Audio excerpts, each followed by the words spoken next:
வணக்கம். ஒரு ஸ்டாக்கை எப்படி முழுமையா ஆழமா ஆய்வு செய்யறதுன்னு ஒரு தெளிவான வழி வேணும்னு நீங்க கேட்டிருந்தீங்க.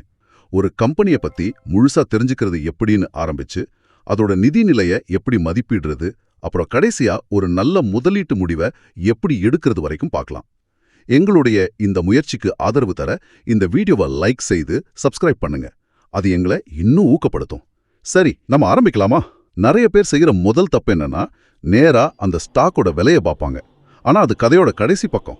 நாம மொத பக்கத்திலிருந்து ஆரம்பிக்கணும். அதாவது அந்த கம்பெனி உண்மையில என்னதான் பண்ணுது. இதுதான் நம்மளோட முதல் படி.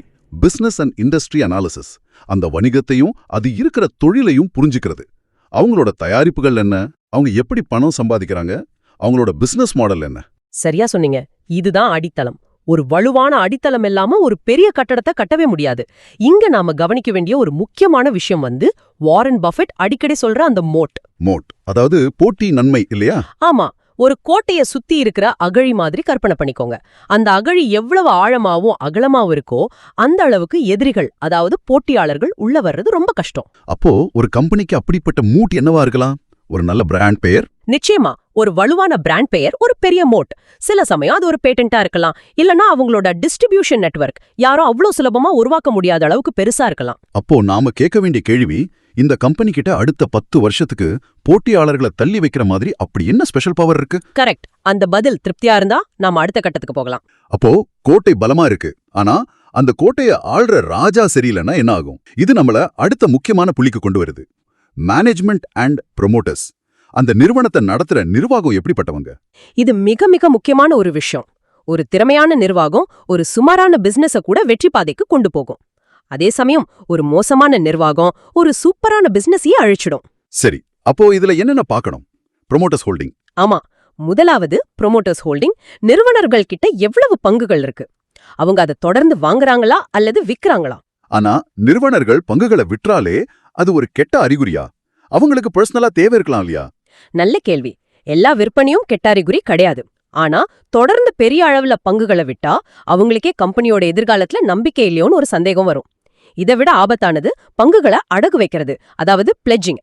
அதிக அளவு பங்குகள் அடகுல இருந்தா பங்கு விலை கொஞ்சம் சரிஞ்சா கூட கடன் கொடுத்த வங்கிகள் அந்த பங்குகளை மார்க்கெட்ல வித்துடுவாங்க. அது பங்கு விலையை இன்னும் அதல பாதாளத்துக்கு கொண்டு போயிடும். இது ஒரு பெரிய ரெட் ஃபிளாக். அப்போ ப்ரொமோட்டர் ஹோல்டிங், பிளெட்ஜிங், இதை தவிர வேற என்ன பார்க்கணும்?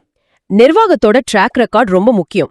அவங்க கொடுத்த வாக்குறுதிகளை நிறைவேற்றியிருக்காங்களா, அவங்க மேல ஏதாவது மோசடி புகார்கள் இருக்கா, அப்புறம் ரிலேட்டட் பார்ட்டி டிரான்சாக்ஷன்ஸ், அதாவது உறவினர் நிறுவனங்களோட சந்தேகத்துக்குரிய பரிவர்த்தனைகள் அடிக்கடி நடக்குதானும் பார்க்கணும்.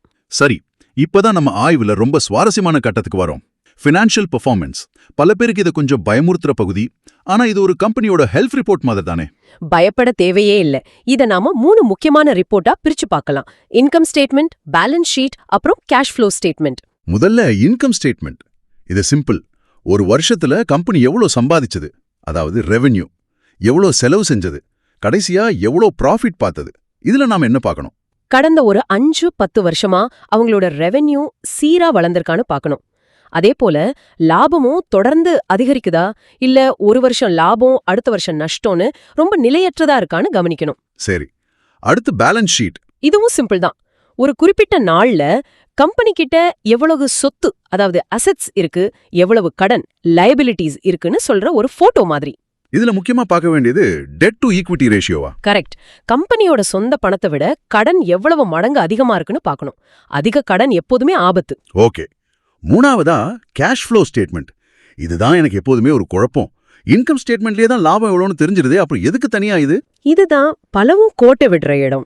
ஒரு கம்பெனி கணக்குல 100 கோடி ரூபாய் லாபம் காட்டியிருக்கலாம். ஆனா அந்த பணம் அவங்க கைக்கு வந்திருக்க வேண்டிய அவசியம் இல்ல. கடனுக்கு பொருளை வித்திருந்தா அது கணக்குல லாபமா தெரியும், ஆனா பேங்க் அக்கவுண்ட்ல பணம் இருக்காது. ஓ, புரியுது. நீங்க ஒரு டீ கடை நடத்துறீங்க, உங்க நண்பர் தினமும் 10 டீ கடனுக்கு குடிச்சிட்டு போறாரு. மாச கடைசியில கணக்குப்படி உங்களுக்கு லாபம் தான், ஆனா கல்லாப்பட்டியில பணம் இருக்காது. கேஷ் ஃப்ளோ ஸ்டேட்மெண்ட் கம்பெனிக்குள்ள உண்மையா எவ்வளவு பணம் உள்ள வந்தது, எவ்வளவு வெளியே போச்சுன்னு காட்டும். இதுல நாம முக்கியமா எதை கவனிக்கணும்? ஆபரேட்டிங் கேஷ் ஃப்ளோ, அதாவது CFO, நிகர லாபத்தை விட நெட் ப்ராஃபிட்டை விட அதிகமா இருந்தா அது ஒரு சூப்பரான அறிகுறி. அப்படின்னா கம்பெனி சம்பாதிக்கிற லாபம் எல்லாம் உண்மையான பணமா கைக்கு வருதுன்னு அர்த்தம். கேஷ் இஸ் கிங்னு சொல்றது இதுக்குதான். வாவ், இந்த விளக்கம் ரொம்ப தெளிவா இருந்துச்சு. அப்போ கம்பெனியோட ஹெல்த் ரிப்போர்ட்டை பார்த்தாச்சு. அடுத்து கீ ரேஷியோஸ். இந்த எண்களை வச்சு கம்பெனி எவ்வளோ திறமையா செயல்படுதுன்னு எப்படி தெரிஞ்சுக்கிறது? இங்கதான் நம்ம ஒப்பீடு செய்ய ஆரம்பிக்கிறோம். 2 முக்கியமான ரேஷியோஸ் இருக்கு. ROE, அதாவது ரிட்டர்ன் ஆன் எக்விட்டி, மற்றும் ROCE, return on capital employed.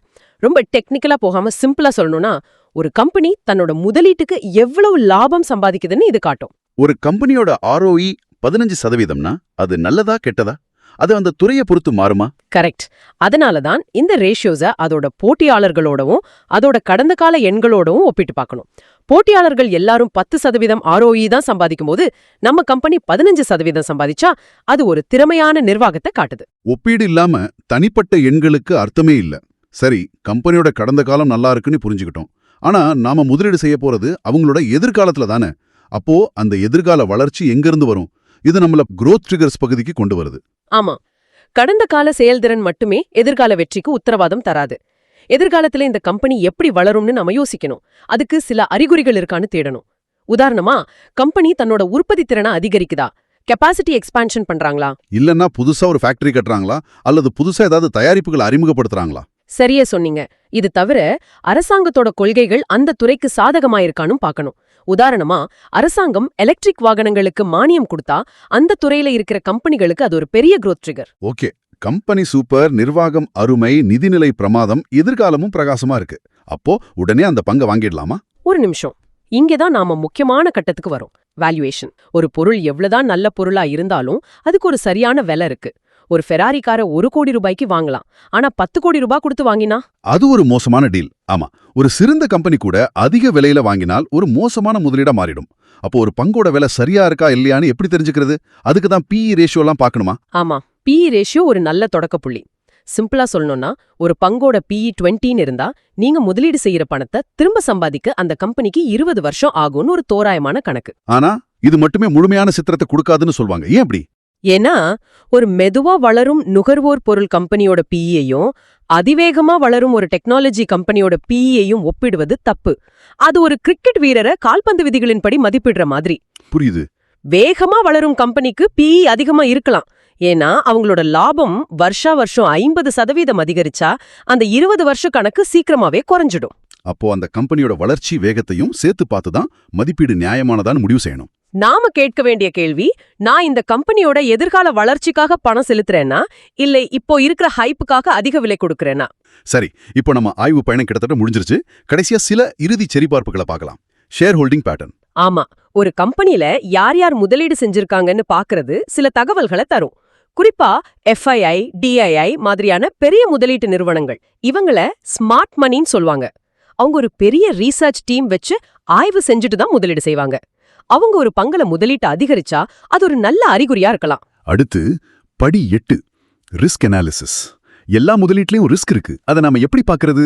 ஒவ்வொரு முதலீட்டுக்கு முன்னாடி இதுல என்னென்ன தவறா போக வாய்ப்பு இருக்குன்னு நாம யோசிக்கணும். அது போட்டியால வர ரிஸ்கா இருக்கலாம், அரசாங்கத்தோட கொள்கை மாற்றத்தால வர ரிஸ்கா இருக்கலாம்.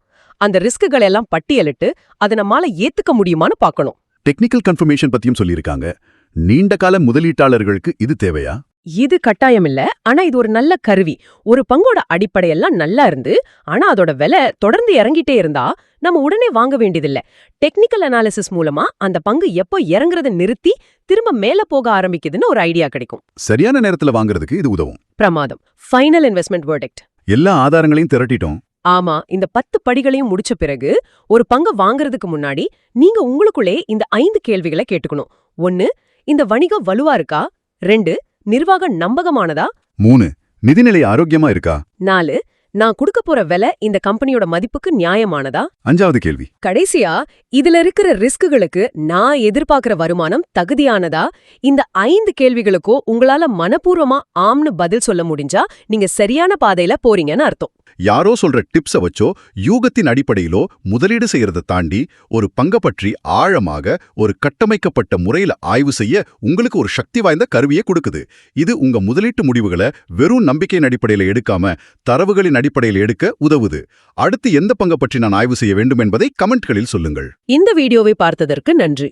இந்த தலைப்பை பற்றிய உங்கள் எண்ணங்களை பகிர்ந்து கொள்ளுங்கள். ஒரு முக்கியமான விஷயம், எந்த ஒரு முதலீட்டு முடிவையும் எடுப்பதற்கு முன் ஒரு நிதி ஆலோசகரிடம் கலந்தாலோசிப்பது அவசியம். இந்த உள்ளடக்கம் கல்வி நோக்கங்களுக்காக மட்டுமே.